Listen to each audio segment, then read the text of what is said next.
Welcome to study blog में आप सभी का स्वागत है। इस वीडियो में हम पढ़ने जा रहे हैं क्लास 9 जियोग्राफी का चैप्टर 1 जिसका नाम है इंडिया साइज एंड लोकेशन। इस वीडियो में हम इस चैप्टर से रिलेटेड जो चीजें पढ़ेंगे वो इस प्रकार है। तो सबसे पहले हम पढ़ेंगे लोकेशन ऑफ इंडिया, ग्लोब पर इंडिया की लोकेशन क्या है उसके बारे में जानेंगे। उसके बाद size of India, standard meridian यानी कि भारत के जो मानक समय है, टाइम जोन लाइन जो है उसके बारे में जानेंगे। फिर इंडिया एंड द वर्ल्ड और अंत में इंडियाज नेबर कंट्रीज के बारे में पढ़ेंगे। तो चलिए बिना किसी देरी के चलते हैं सीधा अपने टॉपिक की तरफ जिसका नाम है इंडिया साइज एंड लोकेशन। लेकिन उससे पहले अगर आप इस चैनल पर नए आए हैं तो इसको अभी के अभी सब्सक्राइब कर लीजिए और साथ में बेल आइकन को जरूर ऑन कर लीजिए ताकि आने वाली वीडियोस की नोटिफिकेशन आपको टाइम पर मिलती रहे। आपको इस वीडियो के साथ ना एक वीडियो और देखनी पड़ेगी जिसका नाम है ग्लोब। ठीक है, ये वाली वीडियो आप जरूर देखें। इसके बाद क्या होगा ना, आपका कंसेप्ट जो है ना इस चैप्टर का वो बिल्कुल ही क्लियर हो जाएगा। इस वीडियो का लिंक जो है ना यहाँ आपको आई बटन पर मिल जाएगा, तो इसको प्रेस करके आप इस वीडियो को जरूर देखें। तो चलिए शुरू करते हैं अपने टॉपिक को जिसका नाम है इंडिया साइज एंड लोकेशन। तो सबसे पहले हम जानते हैं लोकेशन के बारे में। भाई इंडिया की लोकेशन जो है ना वो क्या है, तो देखिए ये है इंडिया। ठीक है, आप इस मैप को भली भांति जानते होंगे। ये है हमारा इंडिया। इसके बारे में देखिए क्या बताया गया है। तो India lies entirely in the northern hemisphere. जैसे कि ये ग्लोब है हमारा, ठीक है, इसके बीच में जो है ना हमारी ग्रीनविच लाइन है। ग्रीनविच लाइन है ये बीच में। इधर क्या है, ईस्ट है, इधर क्या है, वेस्ट है, ऊपर क्या है, नॉर्थ, और नीचे क्या है, साउथ। ये वाली जो लाइन है, ये जो लॉन्गिट्यूड लाइन है, इस लाइन को हम क्या बोलते हैं, ग्रीनविच लाइन। और ये वाली एक लाइन है, इसको क्या बोलते हैं हम, इक्वेटर। ये भी 0 डिग्री है, ये भी 0 डिग्री है। ठीक है, इक्वेटर जो है वो 0 डिग्री क्या है, लेटीट्यूड, और ग्रीनविच क्या है, 0 डिग्री लॉन्गिट्यूड। अब देखिए भारत कहाँ पर है ग्लोब में, तो भारत लगभग यहाँ है। ठीक है, भारत लगभग क्या है, यहाँ है। तो देखिए ये वाला जो हिस्सा है लैटिट्यूड में, अगर आप देखेंगे तो भारत कौन से हिस्से में आ रहा है, यानी इक्वेटर लाइन को अगर आप देखेंगे तो भारत बताओ मेरे को कि कौन से हिस्से में आ रहा है, साउथर्न में आ रहा है या नॉर्दर्न में आ रहा है। ठीक है, तो देखिए यहाँ पर है, इसके नीचे वाला ये वाला हिस्सा जो है ये तो साउथ वाला हिस्सा है, और इसके ऊपर का हिस्सा जो है ये वाला, ये नॉर्थ वाला हिस्सा है। तो भारत जो है ना वो पूरा का पूरा किस में है, नॉर्दर्न हेमिस्फीयर के अंदर है। ठीक है, इसको आप समझ गए होंगे आप आसानी से। आगे देखिए और क्या बताया गया है, India's main land extended between. तो देखिए इसमें सबसे पहले बताया गया है कि इंडिया की लेटीट्यूड लाइन के बारे में बताया गया। भाई इंडिया जो है लेटीट्यूड में देखिए यहाँ से लेकर के यहाँ तक है ना इंडिया। तो ये वाला जो पॉइंट है ये कौन सा पॉइंट है, 68 डिग्री 7 मिनट ईस्ट। और ये कौन सा पॉइंट है, 97 डिग्री 25 मिनट ईस्ट। अब आपको यहाँ पर दिख रहा होगा भाई ये ईस्ट ईस्ट क्यों आया, जबकि इंडिया के अकॉर्डिंग तो ये नॉर्थ है, ये साउथ है, ये ईस्ट है, और ये तो वेस्ट हुआ ना, पर यहाँ पर भी ईस्ट है। तो चलिए इसको भी एक बार समझ लीजिए आप। तो जैसे कि ये हमारा एक ग्लोब है, इसके बीच में ये वाला जो हिस्सा है, ये कौन सी लाइन है, ये कौन सा लॉन्गिट्यूड है, इस लॉन्गिट्यूड का नाम क्या है, तो ये है ग्रीनविच लाइन। ठीक है, तो देखिए इंडिया तो इधर हिस्से में है ना, ये ईस्ट है, ये वेस्ट है। तो इंडिया तो पूरा का पूरा कहाँ है, ईस्टर्न हिस्से में है। पूरे ग्लोब में इंडिया कहाँ है, नॉर्थ ईस्ट में है। भाई अगर आप इक्वेटर भी यहाँ से खींच लेंगे तो इक्वेटर के हिसाब से कहाँ है, वो नॉर्थ में है, और ग्रीनविच लाइन के हिसाब से कहाँ है, वो ईस्ट में है। तो इंडिया तो एंटायरली कहाँ प्रेजेंट है, नॉर्थ ईस्ट के अंदर। तो देखिए यही बताया गया है, इंडिया का जो ये वाला हिस्सा है, जो इंडिया का लेटीट्यूड डायमेंशन कितना है, 68 डिग्री 7 मिनट ईस्ट से लेकर के 97 डिग्री 25 मिनट ईस्ट तक।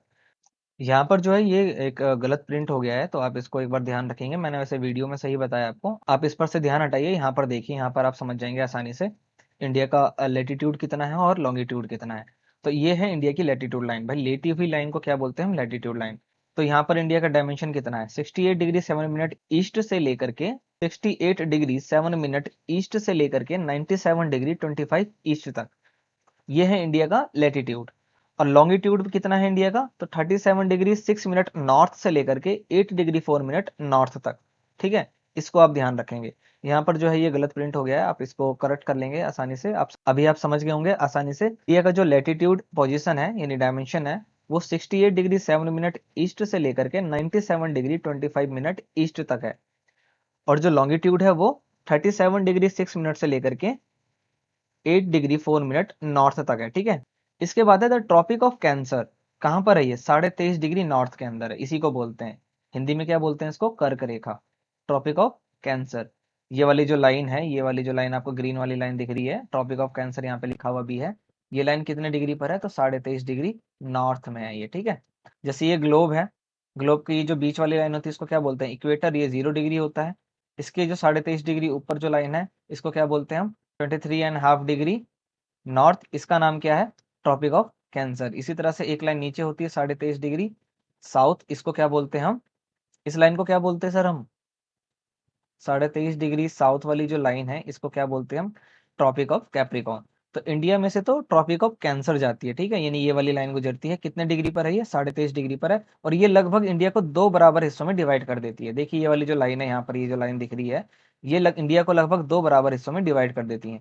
ये पूरे 8 राज्यों से होकर गुजरती है, यानी कि 8 स्टेट को ये क्रॉस करती है। इन 8 स्टेट्स के नेम आपको पता होने चाहिए। तो देखिए इसको याद करने का एक बहुत ही आसान तरीका है, मैं अभी बताता हूँ आपको। तो देखिए इन 8 राज्यों का नाम याद करने का क्या तरीका है। तो इसके लिए एक ट्रिक है जिसको आप इस प्रकार याद रख सकते हैं, मित्र पर गमछा झार। अब देखिए इसी के अंदर ना, यानी इस एक लाइन के अंदर इन 8 राज्यों का नाम छुपा हुआ है। तो मी से, यानी ये जो मी है इससे हो गया मिजोरम, त्रा से त्रिपुरा, पा से पश्चिम बंगाल, रा से राजस्थान, गा से गुजरात, मा से मध्य प्रदेश, छा से छत्तीसगढ़ और झा से झारखंड। तो ये 8 स्टेट कौन कौन से हुए, मिजोरम, त्रिपुरा, पश्चिम बंगाल, वेस्ट बंगाल, राजस्थान, गुजरात, मध्य प्रदेश, छत्तीसगढ़ और झारखंड। ये 8 स्टेट से निकलती है ये लाइन। इन 8 स्टेट्स के नाम आपसे पूछे जा सकते हैं, ऑप्शनल क्वेश्चन में भी पूछे जा सकते हैं कि इनमें से किस राज्य से जो हमारी ट्रॉपिक ऑफ कैंसर है वो नहीं जाती है, वहां भी पूछा जा सकता है। तो आप याद रख सकते हैं बहुत ही आसानी से। इसका एक सिंपल सा ट्रिक है, मित्र पर गमछा झार। मी से मिजोरम, त्र से त्रिपुरा, पा से वेस्ट बंगाल यानी कि पश्चिम बंगाल, रा से राजस्थान, गा से गुजरात, मा से मध्य प्रदेश, छा से छत्तीसगढ़ और झा से झारखंड। ठीक है, ये 8 स्टेट्स हैं टोटल जहां से ट्रॉपिक ऑफ कैंसर जो है वो लाइन पास होती है। इसके बाद देखिए क्या बताया गया है, the northern most point of India which is under Indian administration is near Indira Col Siachen glacier. यहाँ पर आपको एक नाम दिख रहा होगा, इंदिरा कोल, ठीक है, और यहाँ पर हमारा सियाचिन ग्लेशियर है। तो ये बताया गया कि भाई इंडिया का जो ये वाला हिस्सा है ना, इंदिरा कोल, ये इंडियन एडमिनिस्ट्रेशन के अंदर आता है, यानी कि यहाँ पर इंडिया जो है गवर्न करती है। इंडिया का जो साउथर्न हिस्सा है, बिल्कुल जो एंड का पॉइंट है नीचे की तरफ, वो क्या कहलाता है, इंदिरा पॉइंट। यानी कि नॉर्थर्न हिस्से में क्या है इंडिया के, इंदिरा कोल, और साउथ वाले हिस्से में क्या है, इंदिरा पॉइंट। यानी इंदिरा पॉइंट से लेकर के इंदिरा कोल तक का हिस्सा, ठीक है, यहाँ पर जो है इंडिया का गवर्नेंस होता है। ये कहाँ पर है, सियाचिन ग्लेशियर पे। अब सियाचिन ग्लेशियर के बारे में जान लीजिए आप। सियाचिन ग्लेशियर जो है आपको पता चल रहा होगा, नाम से ही ग्लेशियर है, इसका मतलब यहाँ पर बर्फ होगी, ठीक है, बर्फ की एकदम मोटी मोटी परतें हैं यहाँ पर। सियाचिन ग्लेशियर दुनिया का सबसे ऊंचा युद्ध का मैदान है। युद्ध का मैदान समझते हो, बैटल जहाँ पे लड़ाई हुई है, यहाँ पर पाकिस्तान और इंडिया की लड़ाई हुई है, जहाँ पर इंडिया जीती है। और ये सियाचिन ग्लेशियर जो है ना वो इंडिया के अंडर में आता है। यहाँ पर आज भी इंडियन आर्मी जो है वो ड्यूटी देते हैं। लगभग -55 डिग्री सेल्सियस का तापमान रहता है यहाँ, और उसके बाद भी इंडियन आर्मी जो है यहाँ पर मुस्तैद है। यहाँ पर इंडिया का झंडा जो है वो लहराता रहता है हमेशा। दुनिया में, पूरे विश्व में सबसे ऊंचा लड़ाई का मैदान है ये, जहाँ पर केवल भारत की सेना ही रहती है। वही एक सेना है जिसने इस युद्ध को जीता है, और आज भी वहां पर उसने अपना कब्जा बना रखा है।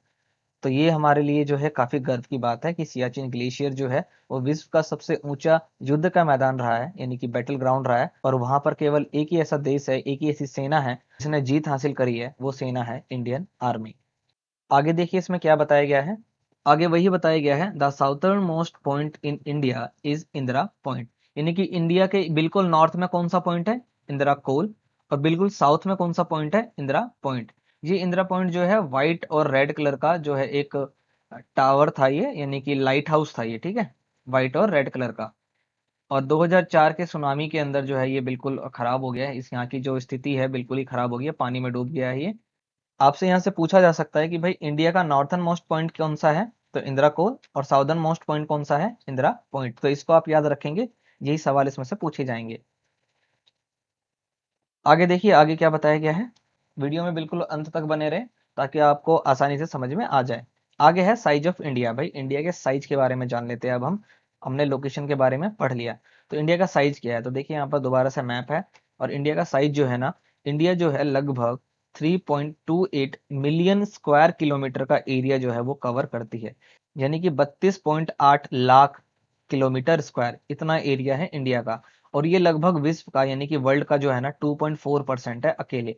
दुनिया का 7वां सबसे बड़ा देश है एरिया वाइज, जनसंख्या में दूसरा सबसे बड़ा देश है, यानी कि पॉपुलेशन में दूसरा सबसे बड़ा देश है, एरिया वाइज दुनिया का 7वां सबसे बड़ा देश है, और एशिया में दूसरा सबसे बड़ा देश है। आगे देखिए क्या बताया गया है।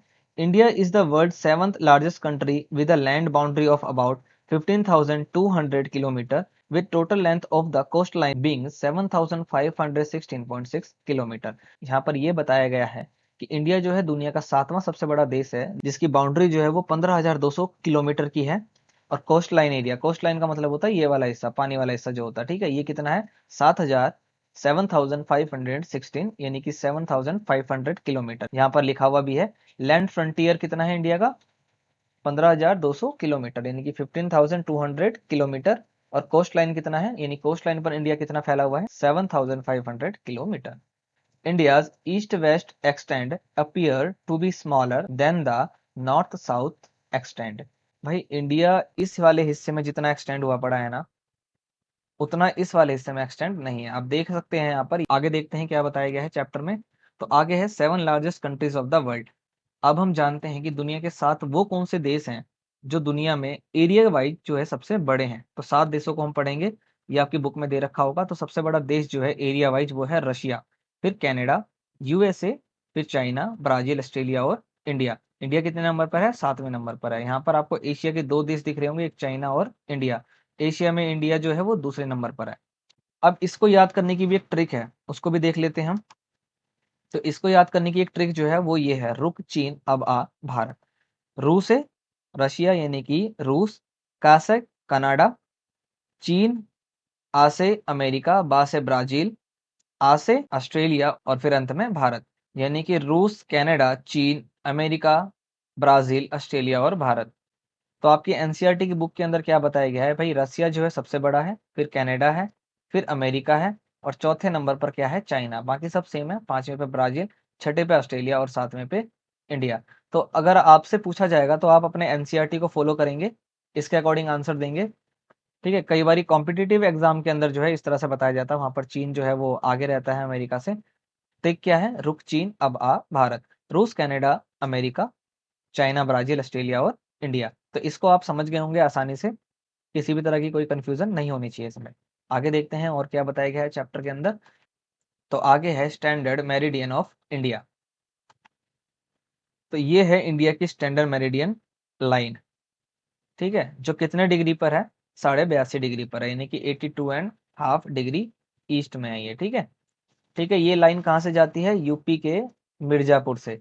और कई बार आपको मिलेगा इलाहाबाद के नैनी से। इलाहाबाद का नाम जो है वो चेंज करके प्रयागराज कर दिया गया है। तो कहीं आंसर आपको ये मिलेगा प्रयागराज के नैनी से, लेकिन आपकी एनसीईआरटी में क्या बताया गया है, यूपी के मिर्जापुर से। तो आपको क्या लिखना है, यूपी के मिर्जापुर से, यानी कि यूपी स्टेट है, उसमें एक शहर है मिर्जापुर, वहां से ये लाइन जो है गुजरती है। कौन सी लाइन है ये, स्टैंडर्ड मेरिडियन ऑफ इंडिया, यानी कि ये टाइम जोन लाइन है इंडिया की, जो कितने डिग्री पर है 82.5 डिग्री, यानी कि 82.5 डिग्री ईस्ट पर। अब देखिए यहाँ पर ना एक ट्विस्ट है, आइए एक बार यहाँ पढ़े हम। From Gujarat to Arunachal Pradesh there is a time lag of 2 hour, hence time along the standard meridian of India, जो कहाँ से पास हो रहा है 82.5, ठीक है, 82 degree and 30 minute east, passing through Mirzapur in UP. यहाँ पर जैसा मैंने बताया था आपको थोड़ी देर पहले ही कि कहाँ पर है ये, यूपी के मिर्जापुर से। Is taken as the standard time of whole country. भाई इसी वाली लाइन को पूरी कंट्री का जो है स्टैंडर्ड टाइम माना गया है। ऐसा क्यों माना गया, इसका देखिए रीजन समझिए। देखिए क्या बताया गया, मैं आपको समझाता हूँ। जैसे कि ये हमारा क्या है, ग्लोब है, ये जो पोल है ना, पोल की जो लाइन टच होती है, यानी कि इसको बोलते हैं हम 0 डिग्री ग्रीनविच लाइन। इसको जो है ना टाइम माना गया है, यानी कि इसको माना गया है 0 डिग्री, यानी यहाँ पर जो है टाइम हमेशा क्या होगा, रात के 12 बज रहे होंगे, यानी कि 00 हो रहे होंगे रात के, ठीक है, AM। ये कहाँ से जाती है लाइन, तो ये लंदन से जाती है, ठीक है, इसको ध्यान रखेंगे आप। अब हमारा जो ग्लोब है यानी कि अर्थ जो है वो कहाँ से कहाँ घूमता है, वेस्ट टू ईस्ट मूव करता है, जिस कारण ईस्टर्न साइड में सबसे पहले सूर्य का प्रकाश यानी कि सनलाइट आता है। तो भाई अब मुझे बताइए, ये जो लाइन है ये तो काफी सारी लाइन है, ये 360 लाइनें यहाँ पर है, इधर से लेकर के इधर तक मिला करके। तो सबसे पहले रोशनी जो है यानी कि जो प्रकाश आएगी, जो लाइट आएगा सन का, वो इस वाले हिस्से में पड़ेगा कि इस वाले हिस्से में पड़ेगा, भाई डेफिनेटली इस वाले हिस्से में पड़ेगा, ईस्ट साइड से सन आता है ना हमारा, तो ईस्ट वाले हिस्से में सबसे पहले रोशनी आएगी। तो ये वाला हिस्सा क्या है, ईस्ट वाला हिस्सा है, और भारत का ये वाला हिस्सा क्या है, वेस्ट वाला हिस्सा है। तो बताइए भारत में अगर जब लाइट आएगा, सनलाइट आएगा, तो वो सबसे पहले किधर से आएगा? इधर से आएगा। तो यहाँ पर कौन सा राज्य है हमारा, कौन सा स्टेट है? ये अरुणाचल प्रदेश है। तो अरुणाचल प्रदेश में सबसे पहले रोशनी आती है सूर्य की, और गुजरात में सबसे अंत में आती है, यानी कि सबसे लास्ट में आती है। और यहाँ पर सूर्य की रोशनी को पहुंचते पहुंचते ना 2 घंटे का टाइम लग जाता है। यानी अरुणाचल प्रदेश में अगर सूर्य की रोशनी 6 बजे पहुंची है सुबह के, तो यहाँ पर पहुंचते पहुंचते उसको कितना टाइम लग जाएगा? 8 बज जाएंगे, यानी कि पूरे 2 घंटे लग जाते हैं यहाँ तक आते आते। इस तरह से होता है, ठीक है। ये 2 घंटे का टाइम का अंतर आता है। इसका रीजन ये है कि इंडिया का ये वाला हिस्सा जो है ना, वो क्या है, चौड़ा है ज्यादा।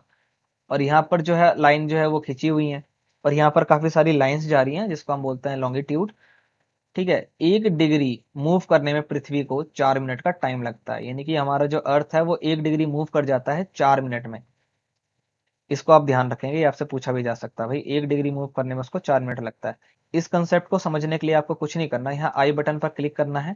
यहाँ पर आपको एक वीडियो दिखेगी जिसका नाम है ग्लोब। इस वाली वीडियो को आप देखें, वहां पर आप इसको आसानी से समझ जाएंगे कि ये किस प्रकार निकला है, ये 2 घंटे, ये 82.5 डिग्री क्या है, यानी कि 82.5 डिग्री क्या है, ये कैसे निकाला जाता है। इंडिया की पोजीशन जो है वो यहाँ पर किलोमीटर में नहीं बताई गई है भाई, मीटर में नहीं बताई गई है, ये डिग्री और मिनट में ही क्यों बताई गई है। तो ये सारे कंसेप्ट जो है ना आपके, वो इस वाली वीडियो में क्लियर हो जाएंगे। तो इस वीडियो के बाद आप इस वाली वीडियो को जरूर देखें, वहां पर जाकर के आपके जो है ये सारे कंसेप्ट जो है आसानी से क्लियर हो जाएंगे। आइए इसमें आगे समझते हैं क्या बताया गया है। अब देखिए इसमें सवाल ये आता है कि भाई इसी लाइन को क्यों माना गया, यानी कि 82.5 डिग्री को ही क्यों स्टैंडर्ड टाइम माना गया है इंडिया का। तो इसका रीजन ये है, देखिए ये वाला पॉइंट जो 68 डिग्री 7 मिनट है, और ये वाला पॉइंट जो 97 डिग्री 25 मिनट है, इन दोनों को ऐड करके जब आप 2 से डिवाइड करेंगे, यानी कि जब आप इनका एवरेज निकालेंगे, तो ये लगभग जो है ना 82.5 डिग्री आता है, यानी 82.5 डिग्री आता है। इसी को हमने क्या मान लिया भाई, इसको बोला कि भाई ना तुम्हारी ना हमारी, हम क्या करते हैं, एकदम बीच का रास्ता निकाल लेते हैं। दोनों को जोड़ो, 2 से भाग करो, और क्या आ जाएगा? 82.5 डिग्री। इसी को क्या बना दिया? Standard time. इसी को बोलते हैं टाइम जोन लाइन। ठीक है, ये कहाँ से जाती है? मिर्जापुर, जो कि यूपी के अंदर है। आगे देखिए क्या बताया गया है। आगे है इंडिया एंड द वर्ल्ड। देखिए इंडिया की position. The Indian land mass is certainly located between west and east Asia, यानी कि एशिया कॉन्टिनेंट के अंदर इंडिया का जो लैंड मास है, यानी कि इंडिया जो है वो वेस्ट और ईस्ट के एकदम बीच में है। ठीक है, यानी कि वेस्टर्न वाला हिस्सा ईस्टर्न वाले हिस्से के क्या है, एकदम बीचों बीच है इंडिया हमारा। India's broadening Deccan Peninsula helped India to establish close contact with West Asia, Africa and Europe, South East and East Asia।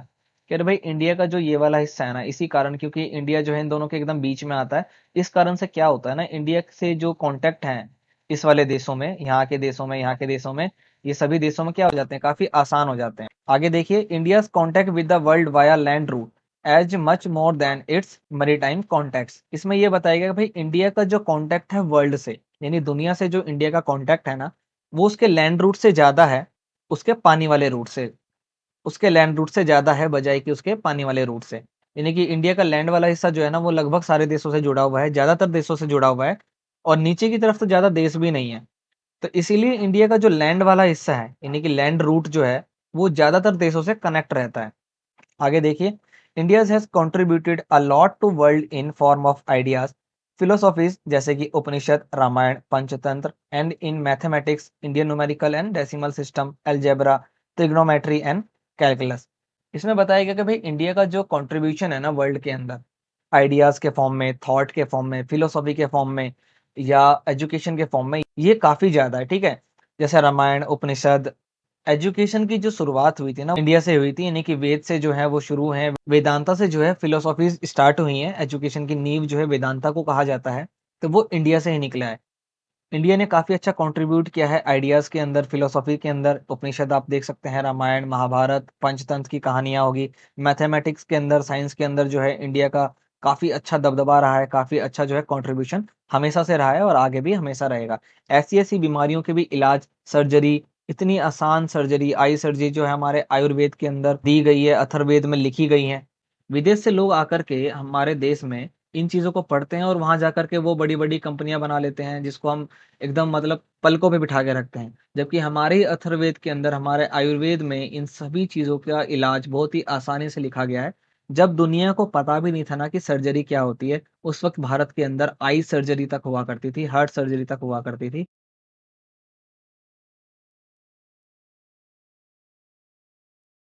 जितने इक्विपमेंट इस्तेमाल किए जाते हैं सर्जरी के वक्त, वो सभी इंडिया में तब प्रेजेंट थे।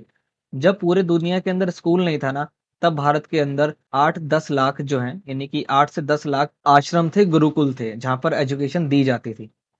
तो इंडिया का जो कंट्रीब्यूट रहा है वर्ल्ड के अंदर इन फॉर्म ऑफ आइडियाज या फिलोसॉफीज या मैथमेटिक्स में, साइंस में, ये हमेशा से ज़्यादा रहा है। इवन यहाँ तक कि पृथ्वी कैसे घूमती है, रोटेशन, रिवॉल्यूशन, ब्रह्मांड, इन सब के बारे में पहले से ही हमारे शास्त्रों में, वेदों में लिखा गया है। शास्त्रों और वेदों में बताया जा चुका है। आगे देखिए, in exchange India texture was influenced by Greek sculpture architectural style from west Asia. ये जो बताया गया यहाँ पर, ये बताया कि भारत का जो आर्किटेक्ट वगैरह है, जो इसका स्टाइल जो है ना, वो वेस्ट एशिया से काफी मैच करते हैं। आगे है इंडियाज नेबर्स कंट्री। ठीक है भाई, इंडिया के पड़ोसी देश कौन कौन से हैं, ये इंडिया का मैप है, आप पहचान सकते हैं। देखिए, पहला देश है पाकिस्तान, दूसरा अफगानिस्तान, तीसरा चीन, चौथा नेपाल, पांचवा भूटान, छठा बांग्लादेश, सातवां म्यांमार। ठीक है, ये जो 7 देश है ना, इनसे इंडिया का लैंड वाला हिस्सा लगता है। ठीक है भाई, लैंड टच है ना। और इसके बाद 2 आइलैंड भी है, एक श्रीलंका और दूसरा मालदीव। ये 2 आइलैंड जो है ना, इंडिया के पानी वाले हिस्से में टच होते हैं, यानी कि पानी की जो सीमा है, पानी की जो बाउंड्री है, उसमें टच होते हैं। और इसके अलावा इंडिया के अपने भी 2 आइलैंड है, एक है लक्षद्वीप और दूसरा है अंडमान एंड निकोबार आइलैंड। ठीक है। इसके बाद देखिए, India has an important position in south Asia and has 28 states and 8 union territories. 2021 यानी कि वर्तमान में भारत के अंदर 28 राज्य हैं और 8 यूनियन टेरिटरीज हैं। India share its boundaries with Pakistan, Afghanistan, China, Nepal, Bangladesh, Myanmar and Bhutan. ये कौन से वाला हिस्सा है भाई, ये लैंड वाला हिस्सा है। जमीन से भारत जो है इन देशों से सीमा बनाती है, यानी कि बाउंड्री टच करती है। इसके अलावा the southern neighbours across the sea consist of 2 island countries, namely Maldives and Sri. ये दोनों जो है आइलैंड वाले कंट्रीज हैं। आइलैंड किसे बोलते हैं, यानी कि ऐसी कंट्री या ऐसी जगह जो चारों तरफ से पानी से घिरा हो, भाई जिसके चारों तरफ क्या हो, पानी हो। तो देखिए, श्रीलंका के चारों तरफ पानी है, मालदीव के चारों तरफ पानी है, लक्षद्वीप के चारों तरफ पानी है, अंडमान एंड निकोबार के चारों तरफ पानी है, इवन ऑस्ट्रेलिया के चारों तरफ पानी है। तो यहाँ पर यही बताया गया कि भाई इंडिया जो है जमीन से, यानी कि लैंड से, इन 7 देशों से टच करता है। और इंडिया की जो बाउंड्री है वो 2 आइलैंड से भी टच होती है, एक है मालदीव और दूसरा है श्रीलंका। और भारत के 2 अपने आइलैंड है, कौन कौन से, लक्षद्वीप और अंडमान एंड निकोबार। आगे है, India stands apart from the rest of Asia and is called a सब कॉन्टिनेंट। ये आप मैप देखें यहाँ पर, ये वर्ल्ड मैप है। तो एशिया वाला जो हिस्सा है ना, एशिया के अंदर इंडिया जो है ना, आपको काफी अलग दिखाई देगा। भाई पहली चीज तो ये कि एशिया के बिल्कुल मिडल में आता है, दूसरा एकदम नीचे की तरफ आता है। ये विश्व में एक ऐसा देश है, यानी कि वर्ल्ड में केवल एक ऐसा देश है, कंट्री है, जिसके नाम से ओशियन का नाम है। क्या नाम है उसका, इंडियन ओशियन। तो ये बिल्कुल अपार्ट आपको दिखेगा, बिल्कुल अलग से दिखेगा। और एक बेहतरीन पोजीशन जो है इंडिया की एशिया के अंदर है, दुनिया का दूसरा सबसे बड़ा देश है क्षेत्रफल के अंदर, यानी कि एरिया के अंदर, और जनसंख्या में भी दूसरा है एशिया के अंदर, क्योंकि चाइना की जनसंख्या जो है, पॉपुलेशन जो है, वो इंडिया से ज्यादा है, वर्ल्ड में भी और एशिया में भी। तो एक बहुत ही मोस्ट वैल्यूएबल कंट्री है, पूरे वर्ल्ड के अंदर है वैसे तो वैल्यूएबल कंट्री, काफी वैल्यूज है इंडिया की। इंडिया ने जो कंट्रीब्यूशन किया है पूरे वर्ल्ड के अंदर अपने थॉट, आइडियाज, फिलोसॉफी के अंदर। इंडिया के वेस्टर्न हिस्से में क्या है, अरेबियन सी, ईस्टर्न हिस्से में क्या है, बे ऑफ बंगाल, और साउदर्न हिस्से में क्या है, इंडियन ओशियन, यानी कि 3 तरफ से ये क्या है, पानी से घिरा हुआ है। अगर आपको ये वीडियो अच्छी लगी है तो वीडियो को लाइक करें, ज़्यादा से ज़्यादा शेयर करें, ताकि सभी बच्चों को इसका लाभ मिल सके। चैनल पर अगर आप नए आए हैं तो चैनल को सब्सक्राइब करना बिल्कुल भी ना भूलें। सब्सक्राइब करके बेल आइकन को जरूर ऑन करें, ताकि आने वाली वीडियोस की नोटिफिकेशन आपको टाइम पर मिल सके। मिलते हैं नेक्स्ट वीडियो में नए टॉपिक के साथ, तब तक के लिए जय हिंद।